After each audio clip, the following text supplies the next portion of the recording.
Muitos assassinos em série causam tremores, não apenas por seus crimes, mas por sua capacidade de se passar por uma pessoa comum, não violenta e até mesmo encantadora. Quando não estão cometendo seus crimes horríveis, eles ou elas caminham entre nós, parecendo perfeitamente inocentes e, no caso de Dorothea, uma vovó amável e simpática.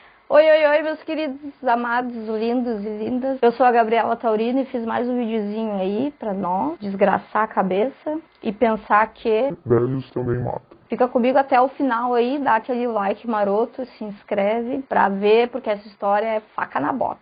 Álvaro Gonzalez Montoya, apelido Burt. O Burt nasceu na Costa Rica e quando ele tinha 16 anos, ele e a família dele se mudaram para um dos estados do sul. E foi mais ou menos aí nessa idade que ele começou a apresentar sintomas de esquizofrenia. E a família, para tentar ajudar ele, instalou ele numa instituição psiquiátrica. E lá, né, ele teve os tratamentos e tal, e um desses tratamentos foi o tratamento de choque. Ele ficou lá, saiu e não voltou para casa, ele fugiu de casa, não falou para a família o que tinha acontecido com ele, nem nada, ele pegou e pum, vazou da baia. Não se sabe exatamente como ele chegou em Sacramento, mas ele conseguiu chegar lá. Chegando lá, ele se instalou numa reabilitação, ele não era alcoólatra, mas ele ficou lá porque o pessoal gostava dele lá e tal, então ele continuou lá. Numa dessas aí, ele conhece a Judy, e logo de cara eles já viram amigos, eles se gostam muito, e aí a Judy pergunta, mas por que ele tá aqui se nem alcoólatra ele é? Por que ele não tá numa instituição psiquiátrica? Cadê a família dele? E as gurias falaram, olha, não sabemos da família dele, ele chegou aqui do nada e ficou aqui. E também a gente sabe como é essas instituições, né? Ele pode não ser bem tratado lá. Até alguém achar um bom lugar pra ele, ele vai ficar aqui.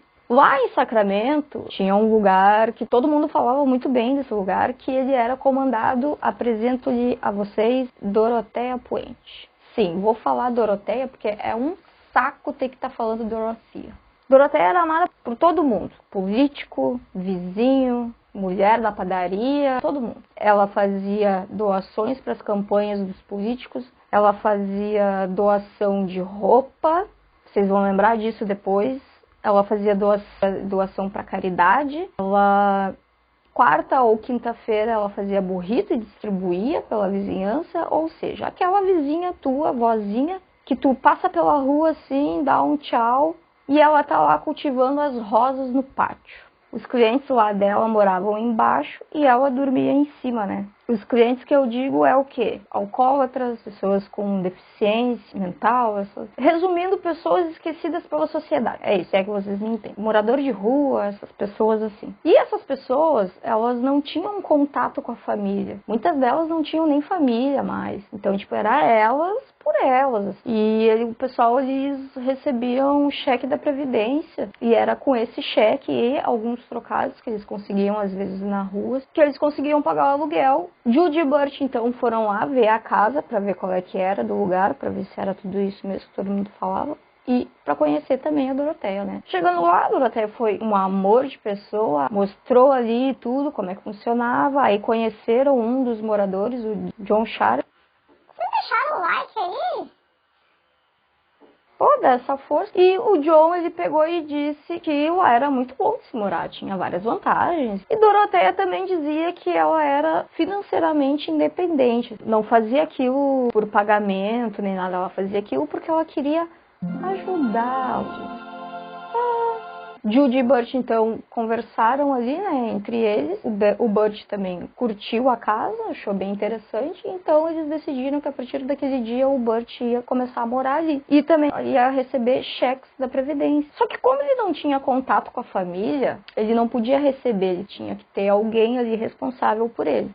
E como o Puente tinha dito que ela era financeiramente independente, então, a partir daquele dia, além dele morar na casa dela, ela seria a beneficiária do dinheiro dele. No início, o Burt parecia super bem, de boa, se dava bem com todo mundo, conversava com todo mundo e já tinha feito amizade com todos. Ele tinha seu próprio quarto, TV, poltrona, tava tudo certo. E a Judy ligava muitas vezes para ele para ver como é que ele tava, né? Só que depois de alguns meses, a Dorothea começou a atender e a dizer que o Burt não tava na casa. Dorothea, eu quero falar com o Burt. Ah, o Burt não tá hoje. Beleza. Dorothea, aí liga outro dia, Dorothea, quero falar com o Burt. Ah, o Burt foi numa festa de família lá no México.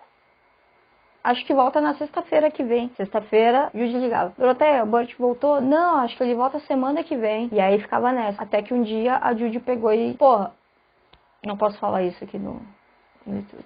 Cara, que droga. Judy se irritou, viu que algo de errado não estava certo e pegou e disse, olha, segunda-feira eu ligar e ele não estiver aí, eu vou ligar pra polícia e vou dizer que o Burt está desaparecido. Porque eu não consigo falar com o cara. Segunda-feira ela chega no escritório dela, o telefone toca e ela tem. É um dos moradores lá da pensão, lá do Doroteia, Don Anthony. E diz pra ela que o Burt tinha ido morar no México com a família dele. A Judy acreditou?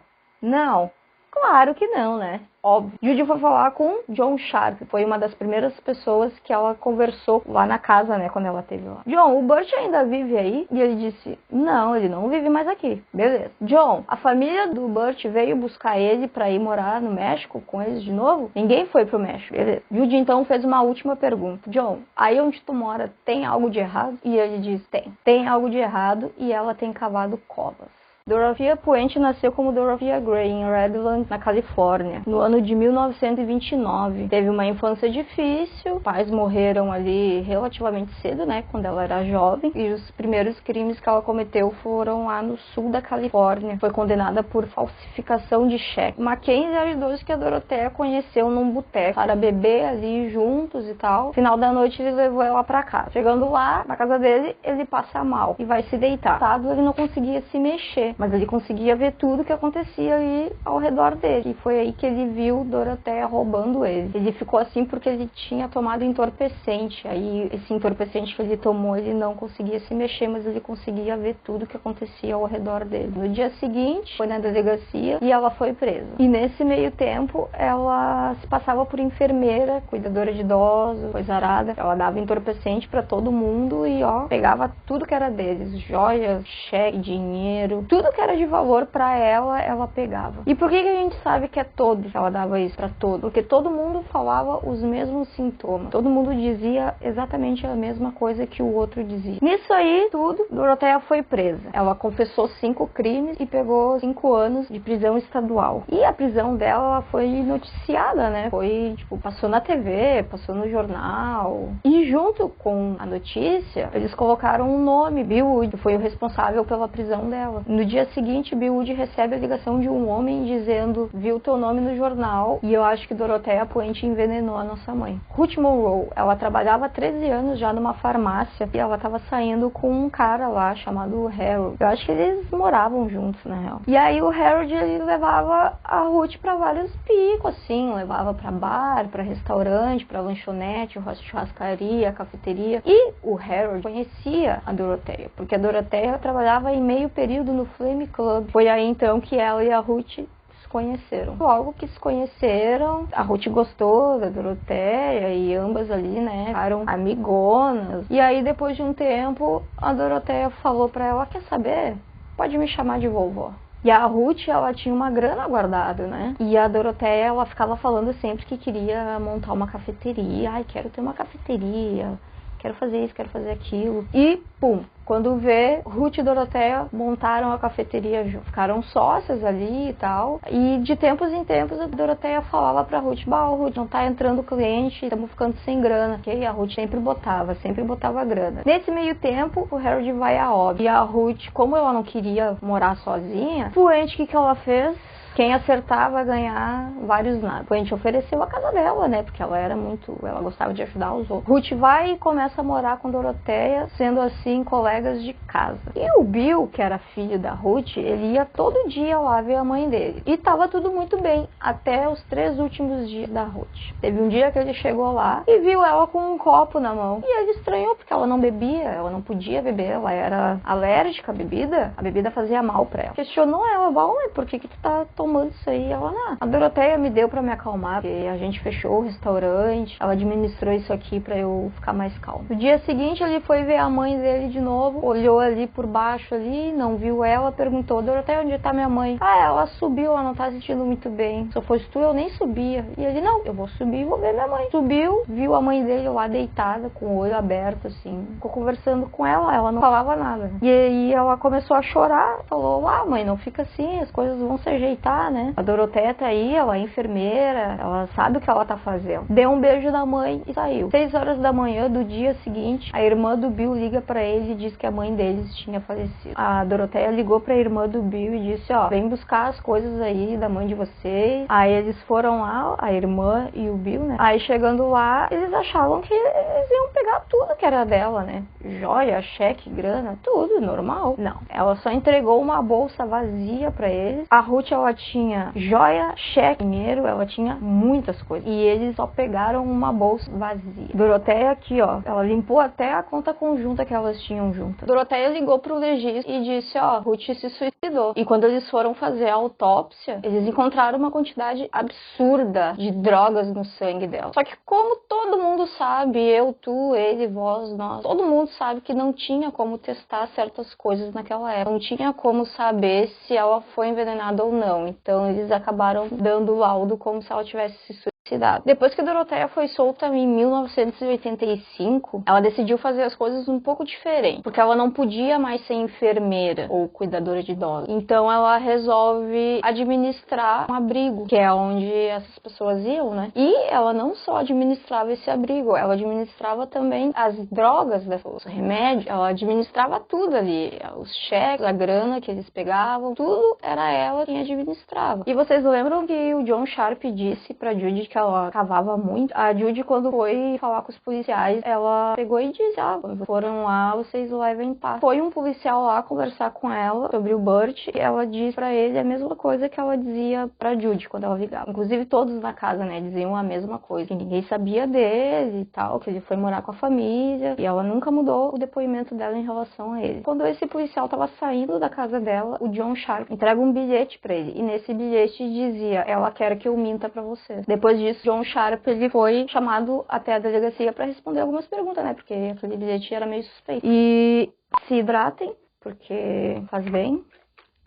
E também se inscrevam, se quiserem, é claro. E ele disse que realmente ele não sabia aonde o Burt estava, ninguém sabia, ele simplesmente sumiu. Mas o que ele sabia é o que ela estava querendo que o pessoal lá da casa falasse era mentira. Aí começaram as pesquisas, né? A pesquisa passou a rodo lá no nome dela, quem era Doroteia Puente, e aí eles começaram a descobrir que ela estava em condicional federal, que ela foi presa por colocar entorpecente na bebida dos outros, roubar cheque. Então foram falar com a Doroteia de novo, só que dessa vez foi o detetive John Cabreira, o colega dele e o carinha da condicional, Jim Wilson. Foram os 3 lá conversar com ela. Chegando lá, conversou ali com ele, respondeu a mesma coisa que ela sempre respondia pra todo mundo sobre o Burt. E o detetive pergunta se ele podia revistar a casa, e ela disse sim, tranquilo. E revistando a casa, ele pega e encontra umas cápsulas azuis jogadas assim nos cantos. Só que essas cápsulas azuis, elas eram para as pessoas que tinham distúrbio de sono. E aí tudo começou a fazer sentido pro detetive, né? Tipo, ele ligou ali as drogas que ela tinha relação, os entorpecentes, com essas cápsulazinhas aí azuis. Indo embora, ele pega, volta e pergunta pra ela, posso cavar o teu quintal? Só pra eu pegar e falar pro Jim, que é o cara da condicional, que a gente procurou por tudo pra ele pegar e deixar a senhora em paz logo, né? E ela, com essa desculpa, ela pegou e deixou eles cavarem o quintal dela. E aí eram em 3. 3 começaram a cavar o quintal da Beck. Aquele quintal bonito, tomateiro, rosas, começaram. E em um certo ponto da escavação, eles começam a achar lixo, assim, sabe? Foram cavando mais e mais. E começaram a achar pedaços de pano. Começaram a achar também o que parecia ser couro, uma carne seca, assim, sabe? E continuaram cavando até que acharam um fêmur humano. Levaram ela para interrogatório. Em nenhum momento ela demonstrou alguma coisa. Ela ficou absolutamente de boa. Olhava no grão do olho do detetive, respondia tudo e dizia que não era ela que tinha feito aquilo. Que não foi ela, que ela não sabia como que aquilo tinha parado no quintal dela. Detalhe, ela ainda não tinha sido presa, certo? Acharam drogas na casa dela, um inquilino dela estava desaparecido, acharam um fêmur humano no quintal dela, mas ela ainda não tinha sido presa. Beleza. Beleza. Saiu do interrogatório, voltou pra casa e nisso ela perguntou: detetive, tô presa? E ele: não. E ela: então eu posso ir ali na esquina tomar um café com meu sobrinho, ele mora logo ali no hotel. E ele: ok, pode. Aí ela pegou e foi. O detetive pega, volta a cavar junto com os outros caras lá. Passa um tempo, um dos policiais que tava cavando pergunta: onde a Doroteia foi? E ele: ele foi ali. Falou, né, que foi ali tomar café. Ah, beleza. Eles voltam a cavar. Depois de um tempo, o mesmo cara pergunta: onde é que ela foi mesmo? E aí o detetive se liga na hora: meu Deus, ela foi. Percebendo, né, que ela tinha fugido, eles pegam imediatamente, ligam lá para as policiais ali vizinha, informam tudo. Aí entrou na jogada o FBI, o serviço secreto e a mídia. Todo mundo começou a procurar a velha. E sabe quem é que encontrou ela? Um senhor num boteco, 640 quilômetros de distância. Reconheceu a foto dela no jornal, pegou e ligou e disse: ela tá aqui.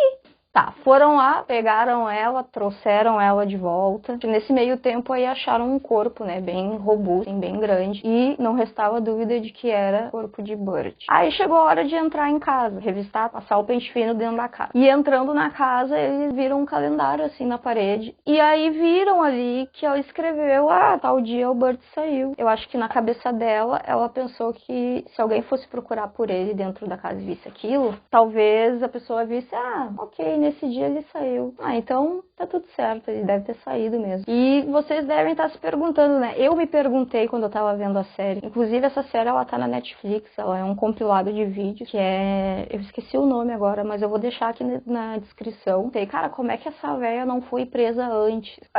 Tá, ela foi presa antes, mas tipo, como que ela se safou por tanto tempo, sabe? Pois é, ela era idosa, tá, já começa por aí. Ninguém suspeita de um senhor, de uma senhora. Tudo que ela fazia era pra parecer que ela não era ameaçadora. Tanto do jeito de falar, no jeito de se vestir. Pra vocês terem uma noção, a Judy naquela época, ela tinha 50 anos. E a Doroteia disse pra ela, quando conheceu, ela falou que ela tinha 70 anos pra Judy. Só que nessa época, a Doroteia também tinha 50 anos. Elas tinham a mesma idade. E ninguém suspeitou de nada, pra vocês verem como ela, tipo, pensava em tudo. Dentro da casa lá, né, eles estavam fazendo lá a revista, foram pro andar de cima. No andar de cima, tinha 2 tapetes, um em cima do outro. Quando o detetive pegou e levantou um dos tapetes, veio aquele cheiro, sabe? Eu não sei porque eu nunca senti esse cheiro, mas deve ser um cheiro muito diferente do cheiro ruim que a gente sente. Deve ser horrível. Quando ele levantou o segundo tapete, ele viu uma mancha no chão. E aí, depois, né, fazendo os testes, descobriram que aquela mancha no chão era fluido corporal. Ou seja, ela preparava os corpos ali, ela fazia tudo ali. A investigação já estava pro fim já, e eles já tinham achado 7 corpos, todos enrolados em cobertores e sacos plásticos. E quando o caso foi parar na mídia, a família do Everson Gilmore ligou pra polícia e disse: olha, a gente tá mega preocupada com meu pai, porque faz muito tempo que a gente não tem notícias dele. E ele era casado com a Doroteia.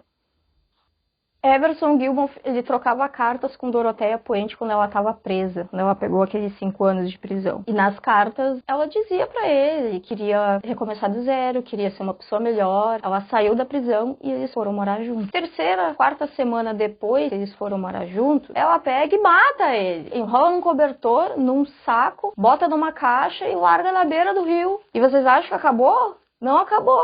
Nisso, ela pega e escreve cartas para a família, dizendo que eles estão mega felizes, tá tudo bem, que eles estão numa eterna lua de mel. Só que o cara tava morto na beira do rio. Poucos dias depois das escavações, o detetive do condado de Sutter, ele dizia ter encontrado um corpo lá em 1986, parecido com os corpos que o pessoal lá de Sacramento encontrou no quintal dela. E que, ou seja, era o Everson, né? E depois de terem visto a TV, o Bill, filho da Ruth, pega e liga, procura o detetive e diz: eu quero incluir o caso da minha mãe às outras acusações da Doroteia. E aí eles vão lá, analisam de novo o caso da Ruth e viram várias semelhanças nos outros casos, né, que ela estava envolvida. E aí chegaram à conclusão que eles tinham o suficiente para colocar o caso da Ruth na lista de vítimas da Doroteia. Doroteia Puente foi acusada de 9 mortes de homicídio premeditado. Ela nunca admitiu os crimes, nunca demonstrou nenhum remorso, nunca demonstrou absolutamente nada, assim como ela fez também quando ela foi interrogada, ela também fez quando ela estava sendo julgada. Ela só admitiu ter sacado os cheques das pessoas depois de terem morrido dormindo, porque segundo ela, eram pessoas muito doentes, mas que ela não os matou. E por que ela não chamou a polícia, então? Porque ela não podia? Porque ela estava incondicional? Na cabeça dela fazia sentido, né? Doroteia Puente pegou prisão perpétua na prisão estadual sem chance de condicional. O júri a declarou culpada de 3 homicídios e houve empate dos outros 3. Tinha um jurado que talvez tenha acreditado na história que ela contou de que eles tivessem morrido dormindo e tal. E ele decidiu que não julgaria ela pelos 3 homicídios. Talvez esse jurado ele tenha sido a última vítima, né? A cair no conto da vovozinha inofensiva. Ela não foi condenada pelos 6 homicídios que incluíam Everson Gilmore, Burt e Ruth Monroe. E aí, quando eu tava vendo a série, eu fiquei perguntando por que eles, né? Pessoas, quase ninguém dá bola. Pessoas de rua, com problemas e tal. E era justamente por isso que ela escolhiam eles, sabe? Era perfeito pra ela. Só o fato deles terem grana e não terem contato com a família, pra ela já era um balde de ouro. Foi o bastante pra ela escolher essas pessoas vulneráveis pra fazer o que ela fez. Nisso tudo, ela ganhou mais de 100 mil reais. E esse dinheiro, boa parte, foi pra doações, né, tipo, de campanhas de político. E vocês lembram das doações de roupa que ela fazia? Era a roupa das vítimas. E aí, quando a Judy ficou sabendo, obviamente ela ficou mega triste, porque afinal de contas foi ela que deixou o Burt lá, né? E aí ela pegou, procurou os familiares do Burt, organizou um memorial no funeral dele, chamou todo mundo, quem ele conhecia lá no bairro, e fez um memorial. E aí todos que o Burt conheciam foram. No final das contas, então, foi o destino dele, né? Expor a Doroteia pra fazer com que ela pagasse aí todo o mal, toda a dor e sofrimento que ela causou nas vítimas, nas famílias, né? Doroteia Puente, ela morreu na cadeia no dia 27 de fevereiro de 2011, aos 82 anos. E geralmente nesses casos, vocês que acompanham esses casos assim, já sabem, né? Esses lugares assim, eles costumam ser demolidos. O pessoal constrói parque, campinho de futebol. Só que nesse caso não aconteceu isso, porque a casa dela, ela foi construída em 1890. Então eles entendem que é uma casa histórica e coisas históricas tu não pode simplesmente ir lá e demolir. Ou seja, a casa dela ainda está em pé, ainda existe e vai continuar existindo por um bom tempo. A casa dela, ela serve para visitações. Um casal chamado Barbara Holmes e Tom Williams compraram num leilão, entra e visita.